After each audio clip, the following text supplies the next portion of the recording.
Good morning, everybody, and welcome back to your Lunch Break Live. My name's Ivana if you're new here, and if you're not, thank you for coming back. Today is Tuesday, July the 20th, and it sounds a little bit crazy that we're talking about back to school, but July is almost over. The summer is winding down, and I know that that's probably a pessimistic thing to say, but this summer has flown by. Because of that, today we are talking a little bit about back to school. And what we're talking about is a story that you might have seen on AL.com yesterday. And that is a story about how Governor Ivey is not going to require masks in public schools. Now, there's a lot of different nuances to this, a lot of explaining to do. So today I am joined by our Alabama Education Lab reporter, Savannah Tryons-Fernandez. And Savannah reported this story yesterday. She has all these details, and we're going to walk through this story today and tell you, if you have a child in school, what you can kind of expect in the next couple of weeks as they start to go back. So Savannah, thank you for joining us today. Thank you for breaking down this story. I know that, again, it's kind of hard to write a back to school story and just say, oh, this feels like I'm the bearer of bad news here. Yeah, well, thank you for having me. I know that with COVID and cases rising around the state, there's a lot of concerns from parents and staff about what that's going to look like. So we're always happy to keep them informed. Absolutely. So, Savannah, let's just go through if I don't throw my pen everywhere, let's just go through kind of the basics of this reporting and what you reported yesterday. And that is that the governor is not going to require masks in public schools. So tell us what that really means and how enforceable that decision from the governor is.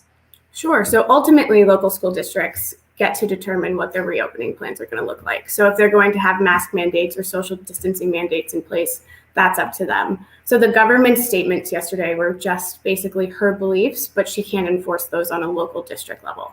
But I will add that the Department of Education also has the statewide mandate saying we're not going to require masks or social distancing in schools. So that's interesting. The governor made the statement, says she's not going to require it, but that doesn't mean that if we have parents watching, that their child's school district won't require that. So let's go into that hypothetical. Say I have a parent watching and they say, oh, the governor's not going to require it. Great. Then they send their child back to school. Their child maybe comes home with a letter or they get an email. I don't know how things are done these days. And it says, hey, your kid's got to wear a mask. So if local school districts can make their own decision, then do parents really need to put that much stock in the statement from the governor, or who should they be getting that information from? Their local school districts. I think that the statement from the governor is just, it's a good way to indicate what the Department of Education is going to be doing, but local school districts ultimately determine what's going to be happening to schools and students. So again, this is not necessarily saying it's not going to happen. It is just the governor and the State Department of Education saying that they don't think that it has to happen, right?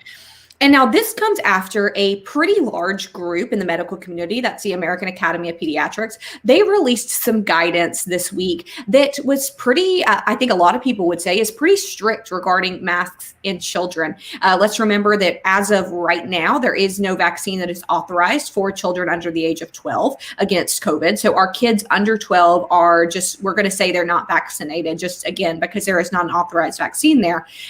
So you get this study from the American Academy of Pediatrics, which is a very well-respected, by most accounts, group.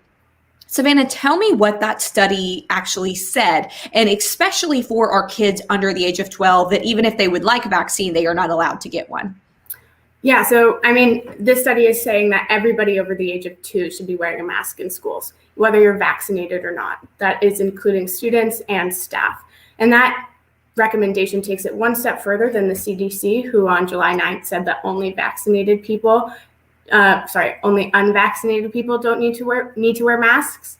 But so the American Academy of Pediatrics is saying everybody needs to wear masks because there is such a significant portion of the student population that isn't eligible for a vaccination yet, and we need to protect them. And also, when you only have a mandate for unvaccinated portions of the population, that can be difficult to enforce. So this is just a universal masking mandate. Now, I'm looking through some of these questions here. If you see me looking off, that's why. And I'm looking at some of the data I have in front of me. And so one question that I see was about children who are getting sick with COVID. So I don't have the numbers in front of me. If one of my colleagues does, that would be great. And they can drop it here in the comments. But The one thing I will note is as of Sunday, and this is from your reporting, Savannah, there were 4 children who were hospitalized in the state of Alabama on Sunday with COVID-19 or COVID-19 complications. Now, that is at least 4. That means that there are hospitals reporting to the Alabama Hospital Association that there were at least 4. There could be more that maybe we're not reporting at that time, that maybe their data was not logged by the time, again, Savannah got this statement. But as of her reporting on Sunday, the Alabama Hospital Association reported there were 4 children hospitalized with COVID-19. Now, that also comes after Friday, where I believe there were 9 who were hospitalized, including 9 children, including 1 who was on a ventilator from COVID-19 and COVID-19 complications. So just giving that information. I've also got a comment saying that children under 12 cannot catch the virus. And that from all of the data that we have been given, even data from the Alabama Department of Public Health, is not true. Children can catch the virus, especially we know with this new Delta variant can be a lot more contagious. So Savannah, you talk about the American Academy of Pediatrics, their guidance, which is a little bit more aggressive, we'll say, than the CDC. They're saying, look, even if you are vaccinated, everybody needs to wear a mask in schools.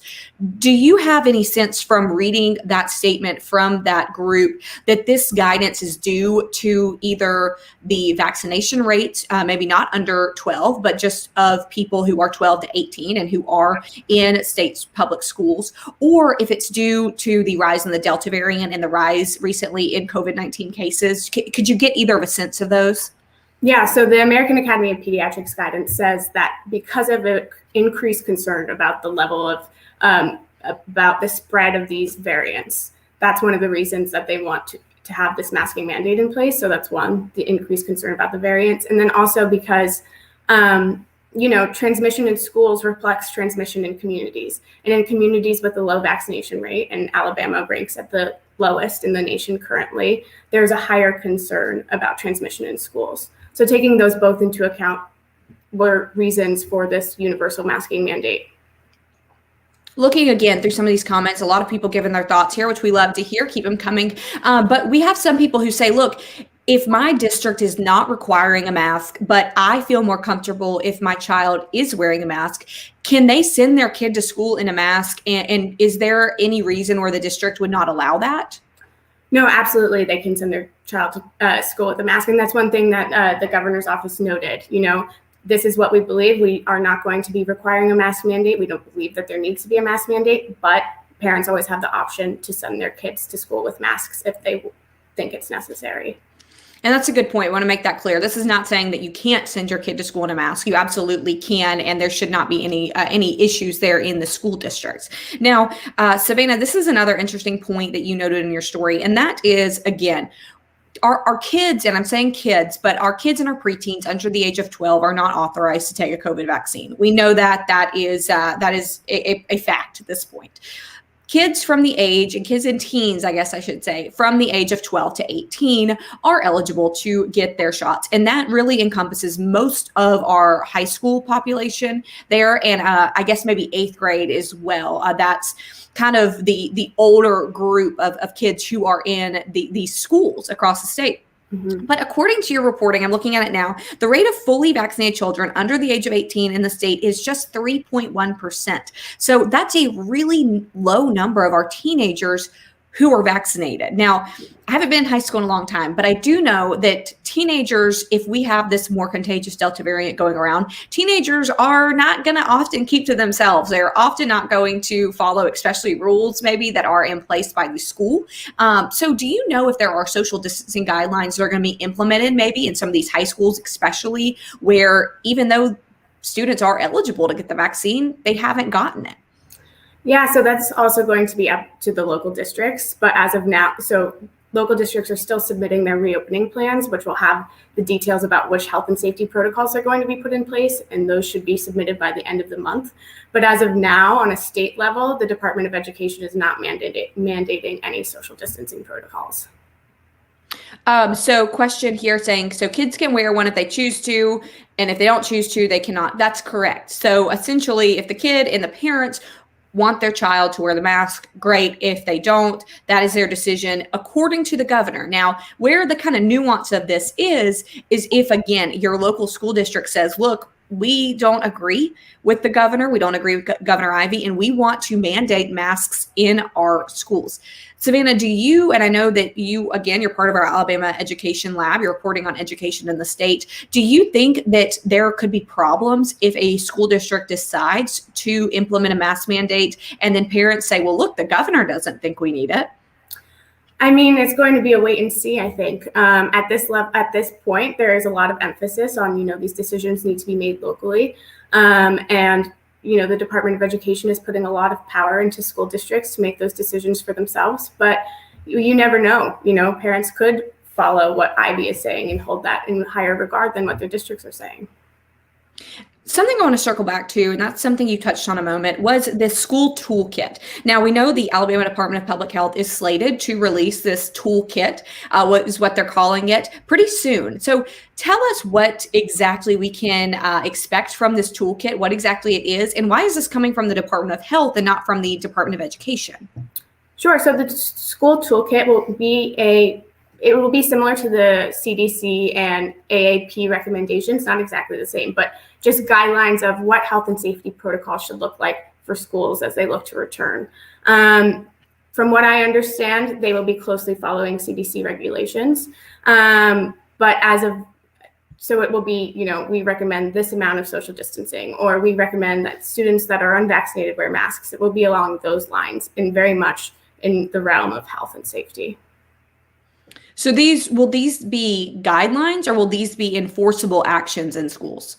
Guidelines, where school districts can ultimately choose to follow them or not. So kind of at the end of the day, a school district can pretty much do what it wants to in terms of COVID, in terms of precaution, masks, et cetera. Yeah, school districts have the power in this situation. Savannah, do you know of any sort of data regarding if schools, and I guess it is only July 20th, they still have time to make these decisions, but do you know how many school districts in the state are planning to require masks? How many are not? Not yet. I mean, they're still submitting their final plans, and it's going to be, on a district by district level. So we're going to have to go through and look at what each individual district is saying. We do know that there are some schools that have already announced that they are going to require them. But as of now, we don't have the exact overview of what it's going to look like. There's a lot to unpack here. I know this is going to be an evolving situation. As you said, these schools are still submitting their plans. They are still submitting their policies. So as it gets a little bit closer to the start of school, I'm sure we'll have an update on who is going to require masks, who is not, and what kind of the trend is going there for schools and for public schools too, I should say, as well. So Savannah, thank you so much for this reporting. Thank you for explaining all of this to us. I know that there is a lot of there's a lot of questions and there's a lot of interest in this, because at the end of the day, so many people, really their biggest concern is our kids. So thank you for coming and breaking this down. Thank you for having me. Savannah, thank you again. Everybody watching, thank you so much. If you have a question and we did not get to it, feel free to email me or drop it here in the comments. Thank you all for your feedback as well. So Savannah, thank you. And everybody watching, we'll see you tomorrow.